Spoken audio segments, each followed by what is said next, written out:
Shut up and sit down. Hello guys, it's Andy from Bigmeks Workshop Painting Studio, and today I'm painting some of the terrain from Speed Freek's box set. Now this is going to be a nice, quick, easy paint job. You don't have to be very experienced or particularly talented to do this sort of thing. It's designed to be a very, very streamlined sort of battlefield scatter terrain, making it look good but nice and simple. So we've started off with German Red Brown, which is a nice, good base deep red. It's actually quite on the brown spectrum. Now the terrain comes off in a brown pattern, so obviously I've started off with red and German Red Brown on some of the vehicle parts, and that's just to get that decent base coat for the reds. What I'm going to use. So this is going to be a sort of a hybrid of Bad Moons and Evil Sun's sort of colours. So get on all the sections what I want to be red, getting it all over there. On the Bad Moon sections it is German dark yellow, and again just get a good coverage of and I'm going to go over the top of the German dark red with the yellow to give a sort of a zenithal highlight. This is not an essential trick, it's just something I wanted to do, just to add a little bit more colour depth into the colours, and making it a lot more interesting when it's finally done. But this is by no means essential. I'm going to do the same on the yellows, but with different layers of yellows as well. So next is Scarlet Red by Vallejo, and that's just going straight over all the red. So you get a nice vibrant red where the yellow was, and a very rich red where I went over the red, and just adds that sort of zenithal highlighted style colour change to it. You want a couple of good layers of this.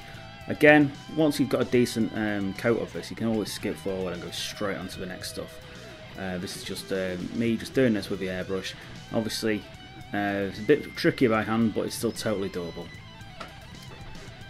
And next is Vallejo's Red. Now this is approximately the same sort of colour as Evil Sun's Red by GW, and I'm doing that from a 45 degree angle, just touching the highlight areas, making that airbrush, that paintwork a bit more vibrant, make it a lot more colourful, so when you get all the effects on at the end, you get a real interesting panel of red.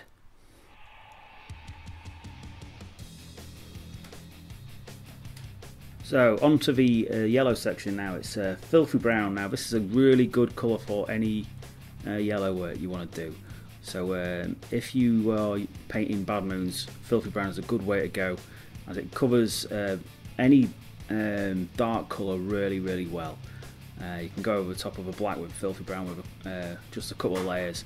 You're really not having to work too hard to get the Filthy Brown working, and you get a nice rich colour when it's all dried. So once again, I'm just going through as a overall paint job, but picking out certain highlighted areas as I want the colour change to look really interesting. And on the final areas, to really brighten that colour up, straight over the top with Rhinox Hide. Sorry, no it's not. Straight over the top with Golden Yellow, just to make them yellows really vibrant.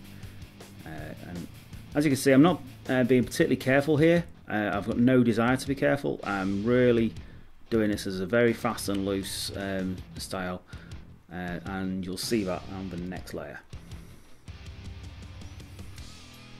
So it's Rhinox Hide here, and that's going on all the other areas. That's just to add a bit of warmth to the metal areas. I want the metal to look really dirty, and I'm not really concerned if I go over onto the other colours as well, because it's all going to be bound together through various different effects, just to make that model look really interesting. So getting a good coverage over all the bare metal sections, also it gives you that sort of rusted sort of undertone.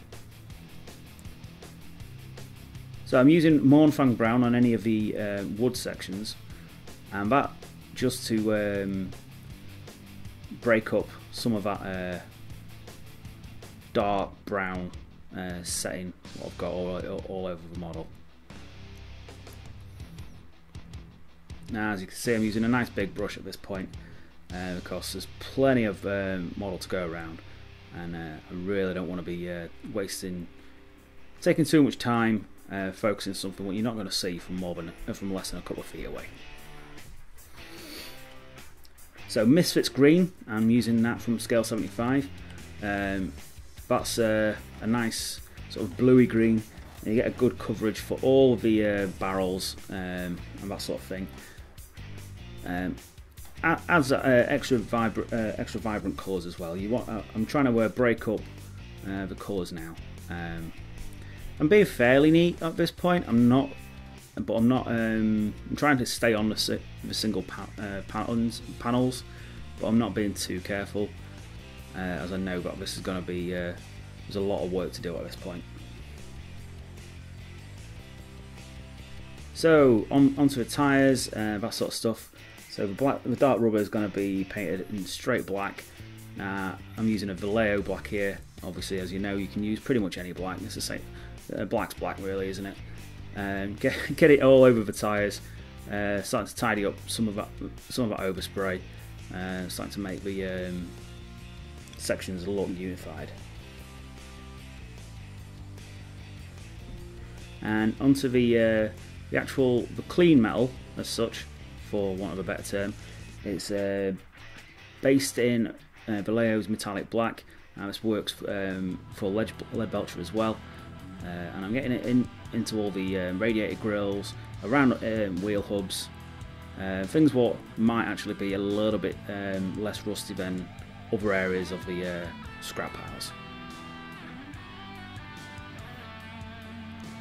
This is Cantor blue. I'm just throwing a little bit of blue in there to break up the model a little bit. I felt this looked a little bit like R2-D2 as well. So I was intending to paint it a bit like R2, but I changed my mind at the last minute, as it would have just taken too much away from it, having a sort of a bright colour. But the Cantor blue is a lovely colour for this sort of thing. It just gives you a nice, rich, royal blue sort of look to it. So now I'm using Vallejo's model colour metallic range of, this is rust, so it's actually sort of a coppery colour. It's a real nice reddy metallic colour. I'm just getting that on all the non-silver metal sections. Really sort of starting to bring them colours together, and you start to see it coming into a whole of a lot of ruined rusty metal all together in the right areas. And on some of the piping, I've gone with gunmetal, again Vallejo's model metallic colours, just to add a little bit more colour to it. So although it's another silver, it's not the same one, so it does stand out against the black metallics. And that's this sort of thing. You want to keep things on the same sort of colour spectrum, but not always the same exact colour. So you get interesting colour patterns, what doesn't really clash too much. And obviously, at this point, the entire model needed a good coat of Agrex Earthshade. Now I mix a little bit of fluid in there, a little bit of thinners, just to make it flow better. It does make it take a little while longer to dry, but it also leaves less streaks and such, so you get a much better finish when it's all dried up. And I'm just caking it on there, because I know this is going to look really dirty, and that's the entire point.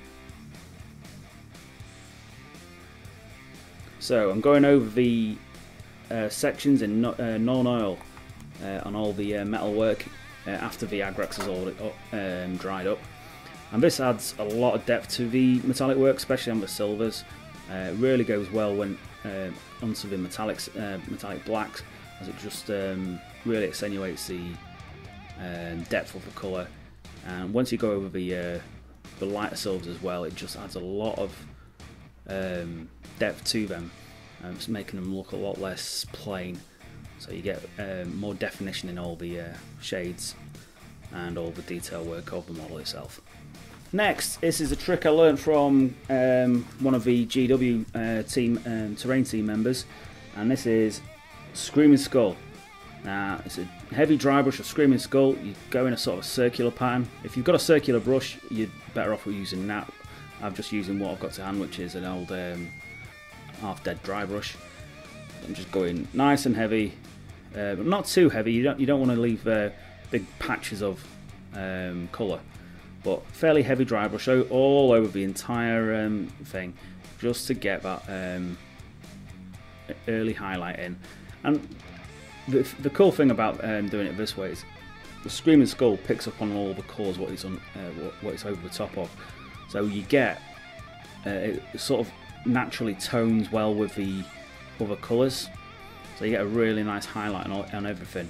It's just a case of bringing up those dry brushes nice and steady, and what you get is a really cool effect all over the model, just bringing up that detail. If you find you've gone a little bit heavy, just brush it off, wipe a little bit off with your finger or a bit of cloth, and then just start again. So this is Model Mates now, and I'm just throwing Model Mates all over the model to get a natural rust effect. Now, this stuff is really hard to find. I do apologise for that. We do keep looking, see if we can find the stuff, but it's very difficult. And what this does, it just generates actual rust onto the model. So you just paint it on, leave it a couple of seconds, and all of a sudden it turns into rust and it looks great.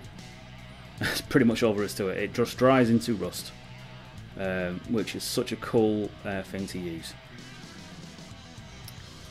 After that, a bit of streak and grime. Once I've had a gloss varnish, I'm just throwing it all over areas where it looks like oil might have leaked, and just adding a little bit more detail work, and it just brings some of the neatness away from it. It makes it look a lot more orky, a lot more derelict, and it adds a nice sort of brown tone to the silvers, and you get this really cool effect on it. Now, this works really well on the lighter the colour, the better it works, so just be aware if you're using something like white, it's so much better. And finally, it is the Vallejo weathering pigment. Now, you can do this in multiple ways. I decided to mix a bit of water in with it, so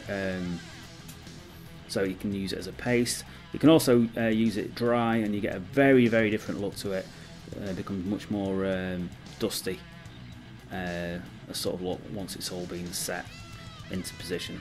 So as you can see, I've got a couple of shot glasses and I'm mixing some water in, so I'm not using all the pigment at the same time, just building that sort of nice paste up, so it allows me to control it nicely.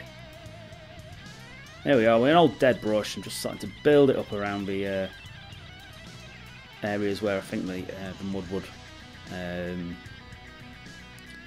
sort of collect as it's being driven around, etc. Now, it's very easy to get overexcited with this stuff. You can build it up too much, which I sometimes do. I do in this particular video as well, but it still looks good because it's designed for I'm doing a terrain tutorial rather than a paint job, so it's much more interesting to work with on terrain. So I'm using a second lighter colour now, and I'm doing exactly the same, just building up that mudded effect. Keep on going back over it, drying it, letting it dry, build some more onto it, and just take it in small thin layers, and then you start getting the sort of look you're after. It is important to use a brush what's on its way out. You don't want to be using a good brush for this because it is very heavy work on your brushes. So there you are. It's had a couple of layers of mud effects on there, so I'm just going to throw a varnish on it, and that'll just tie it all together, get rid of the shine from the streak and grimes. So obviously we've got a couple of shout outs to make and a couple of thank yous. If you want to look into any of the products we use, check us out at the link below, the Sheffield Outpost, a good place to get all your stuff or all your hobby needs. And also a massive thank you to our sponsors, Joe Spearpoint, Rob Pates Models, Warren Brunsden and Ludwig Hofbauer. You are awesome, you guys. So if this is the sort of thing you want to see, please hit like, hit subscribe and share with your friends, and we shall catch you in the next one, guys. Take care, goodbye.